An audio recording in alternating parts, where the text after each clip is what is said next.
The Growth Marketing Index is a completely new tool we have built here at pirateskills to help you to assess your strengths and weaknesses of your growth marketing setup. You know that we really focus on 6 core topics, which involve tools and skills that you can learn here on our YouTube channel, in the meetups, in the workshops. You know your way around by now.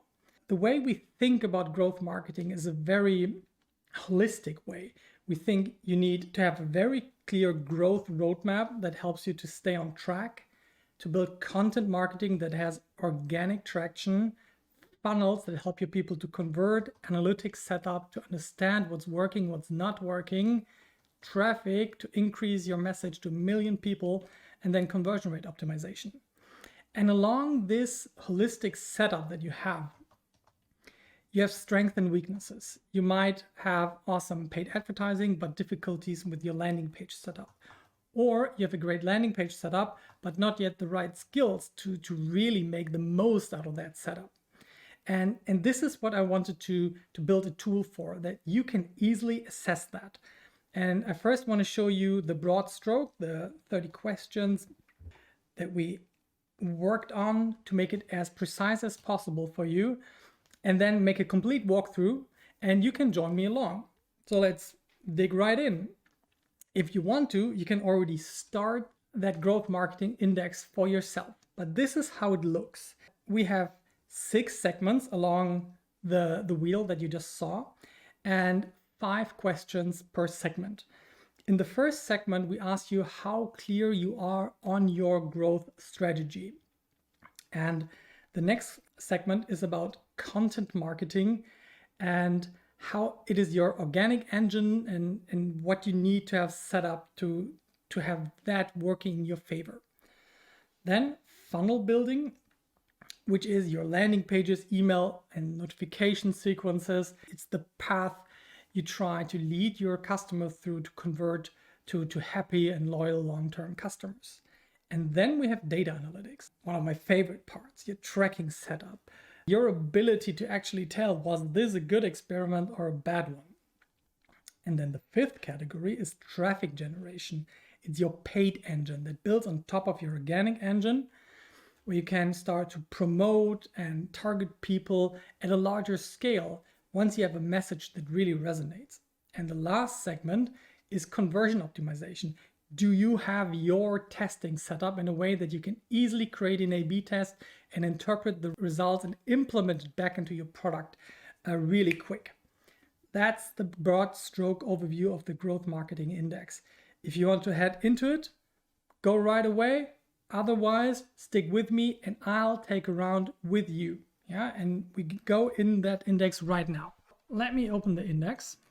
This is how the starting screen looks like. Yeah, if you go to the website and you register, or you hit the lesson down below with a quiz, then you will end up here and you can start the quiz and you will get real-time results. Whenever you answer a question here, as you can see, you get real-time results on the right-hand side. If you're mobile, you can scroll down. There is no mandatory give me your email address or you won't see the results. Yeah, this is open for you guys. Yeah. What we would like you to do is become part of the pirateskills community, which is free as well, and then access it, but it is actually completely freely accessible. So what are the questions that I believe are the most important one to ask yourself in order to really be ready to grow? Yeah.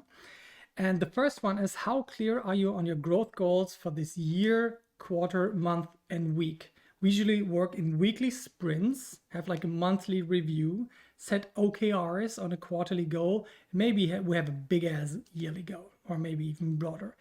If you are really clear on that, that enables you to focus all of your efforts much more clear, and you're wasting less resources in terms of time and money. The next one is, are you clear on what your biggest bottlenecks for growth are?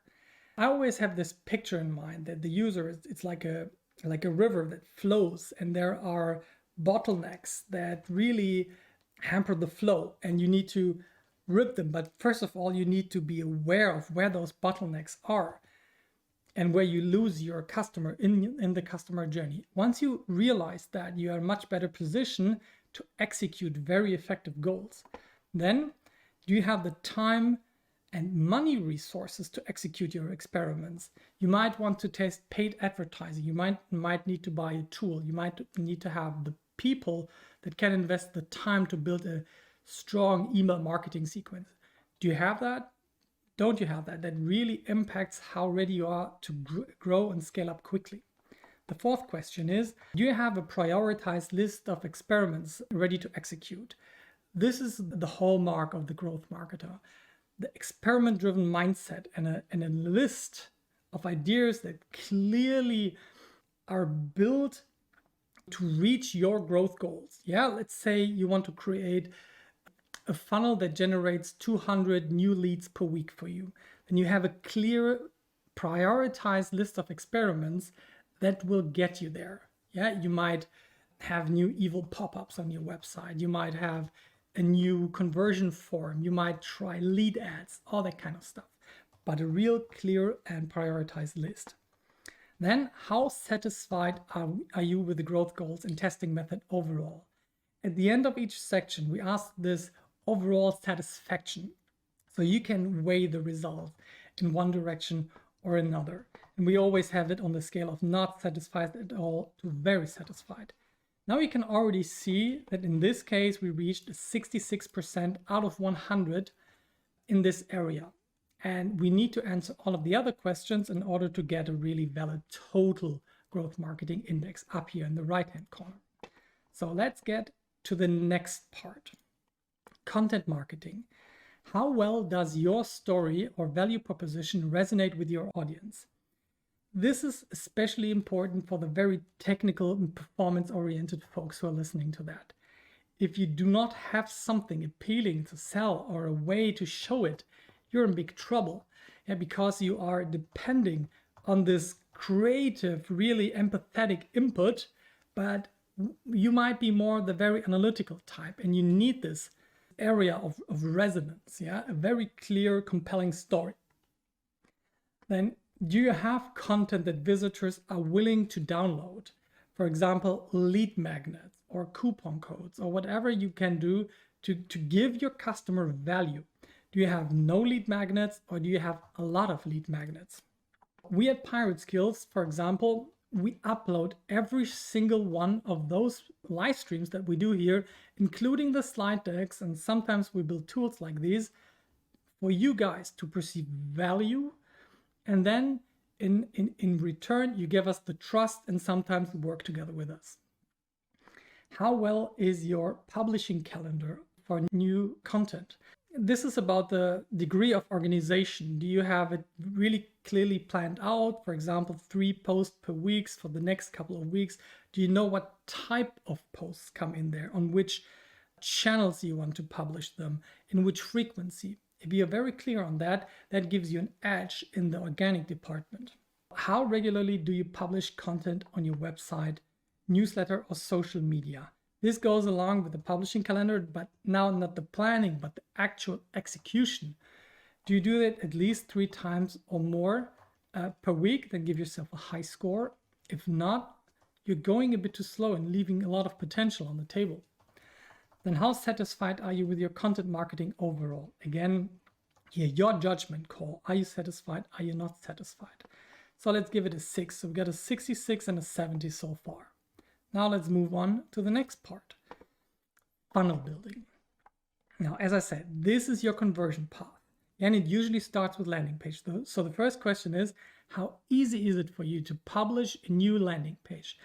I see a lot of startups, or maybe even more in bigger organizations, where the tools to create landing pages are so damn complicated that it takes a couple of weeks until we have something set up and ready to go. If it takes longer than a day, it's too slow.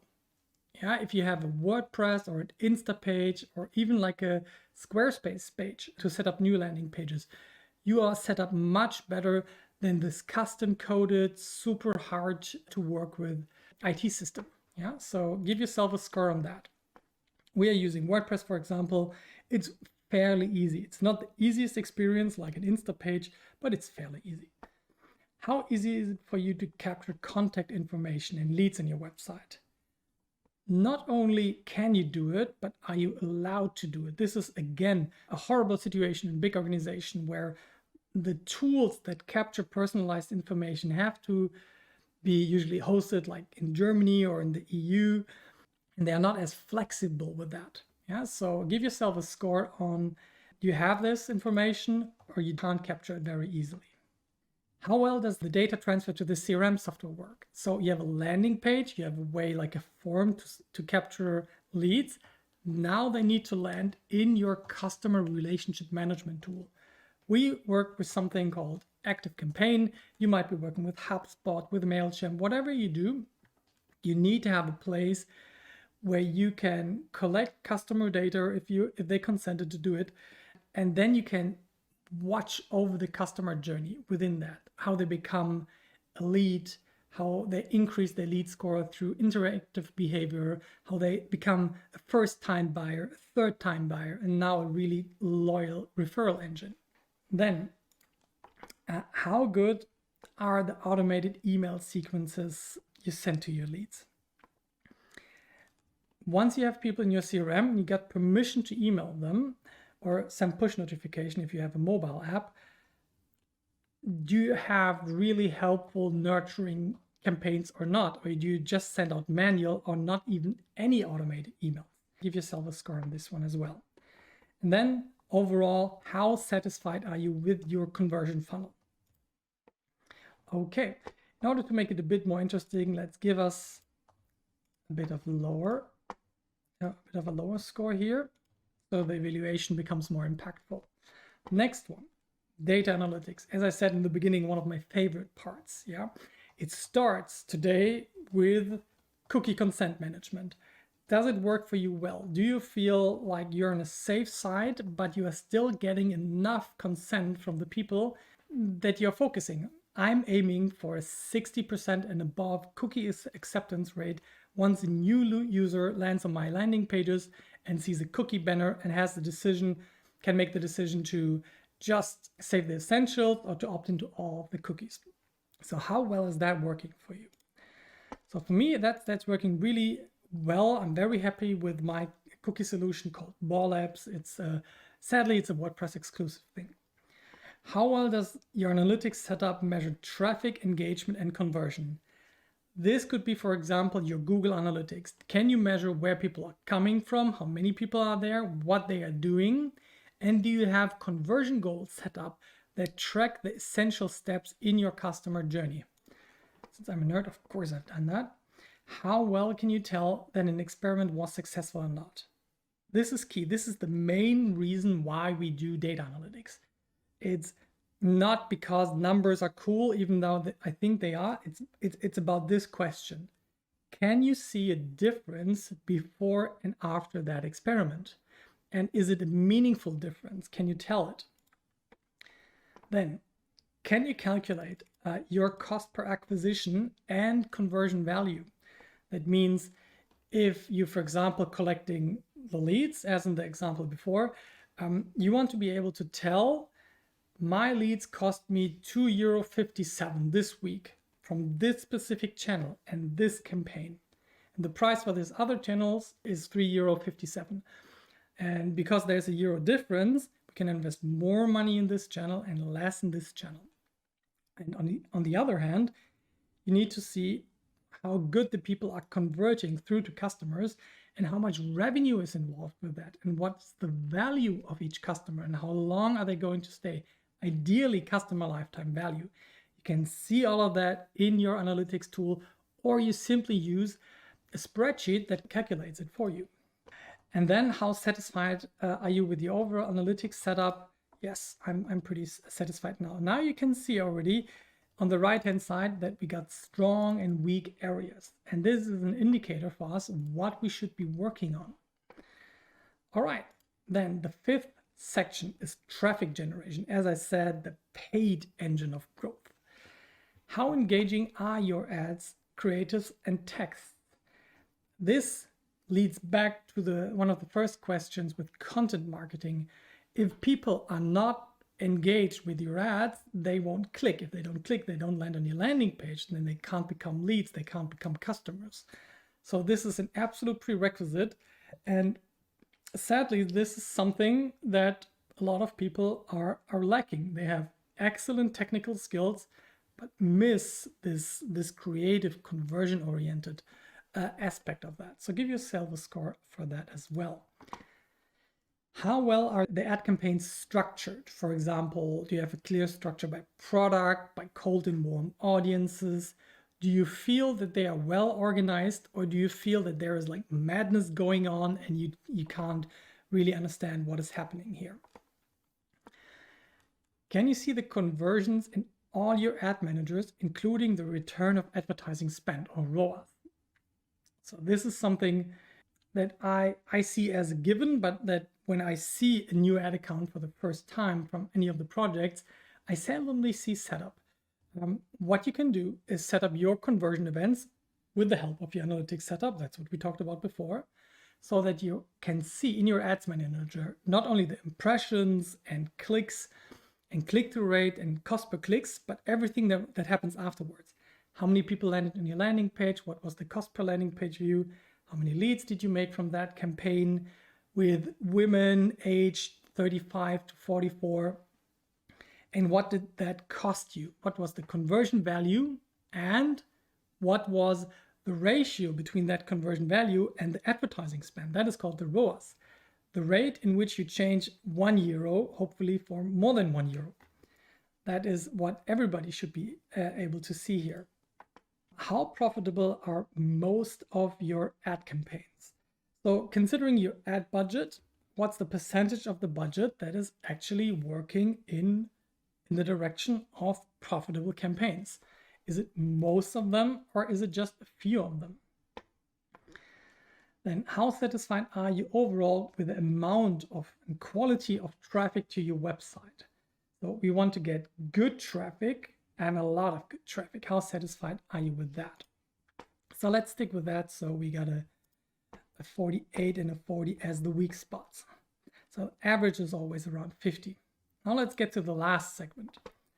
How easy is it for you to set up a simple A/B test on your website?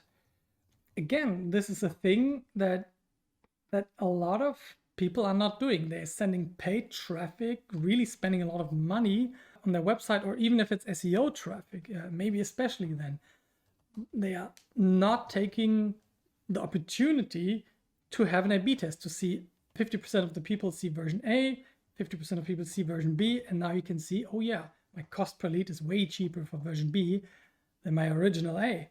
Now you can make B the new normal. How well can you interpret the results of your experiments? Once you have the result between version A and B, how confident are you in the interpretation? Does your tool make it easy for you to make a clear decision? Are your skills on par with making that evaluation as well? Do you regularly have A/B tests running to improve your customer journey? So again, the first question is more about the ability, and this is about the actual doing it. There's actually no reason to ever have some time where you're not running an A/B test. It's like wasted traffic. And do you have them constantly running, or do you have them not running at all? How long does it take you to make a successful experiment part of your normal user experience? Once you've found version B, you want to make it the new default experience. How long does it take? With a website, it should take less than a day. With a mobile app, it should take less than a week. And then you earn the 10. How satisfied are you with the overall conversion optimization setup that you are doing? And give yourself a score here. Let's give a high score. Now we have all of the numbers set and done. And what you can do, if you like, you don't have to, you can send yourself a brief email summary. No strings attached to that. Just type in your first name and your email, and I'll send you a summary of that. It takes about 5 minutes to reach that.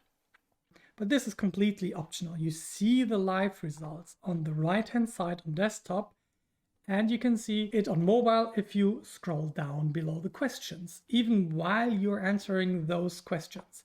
So what do we do with this result now? We got a 66 overall. This is a scale from 0 to 100%, and it's a split scale, yeah, with a negative and a positive pole, where 50% represents I'm satisfied, I'm okay, I'm neutral, yeah, and everything above that would be considered in the direction of good. Yeah, so 66%, it's like, yeah, it's okay, but it could be better. Now, what can you do when you look at this result? So first of all, you see that you still got a lot of potential to improve your growth readiness, yeah, and improve your growth marketing index. And the areas that you can focus on are here, for example, suggested in terms of the weaknesses. Funnel building is only at 40% and traffic generation. So which one should you handle first? I usually tend to go from the top to the bottom, because in this example, if you don't have working funnels, then it's a waste of money to spend paid traffic to bad funnels. So work on the funnels first. But working on the funnels will contribute to your complete business, to your scalability, probably the most at this point. And after you have done that, traffic generation might be next. So you seem, on the terms of the strength, you seem to be pretty strong here in terms of data analytics and conversion optimization. Those two usually go hand in hand. So during that time of funnel building, take advantage of your current strength and set up your funnels directly with a B test in mind, because you can already do it. You might have other strengths and weaknesses, yeah, and your results may vary. For example, you're not clear on your goals, but you're pretty strong in your content marketing. Then you should really work on your goals and then go back to your content marketing and see, is it actually aligned? Is all of the work that I'm putting in aligned with my growth goals? Or am I wasting a lot of time here?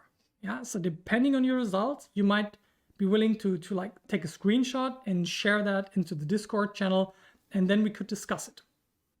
That is the growth marketing index, and I'm really looking for your feedback and to see how useful it is for you guys. I imagine that at some point in time, this wheel will fill up, yeah, in terms of color, and you will see like a completely filled out wheel if you have all of your stuff really good together, yeah, and you will visually see the strengths and weaknesses. But yet so far we are here with percentages in a little table. I hope you still like it. You can use the growth marketing index to track your progress towards scalability. For example, you take the index now, and then you start working with the content from pirateskills and other people, for example, and then every month or every quarter, you retake that growth marketing index and you see how, first of all, your numbers increase, but also your expectation of what actually good is changes over time. Yeah, that is the growth marketing index. It's a tool to assess your strengths and weaknesses of your growth marketing setup, and help you to focus on weakening your weaknesses and even strengthening your strength more. Hope you enjoy it and you give me some feedback on that.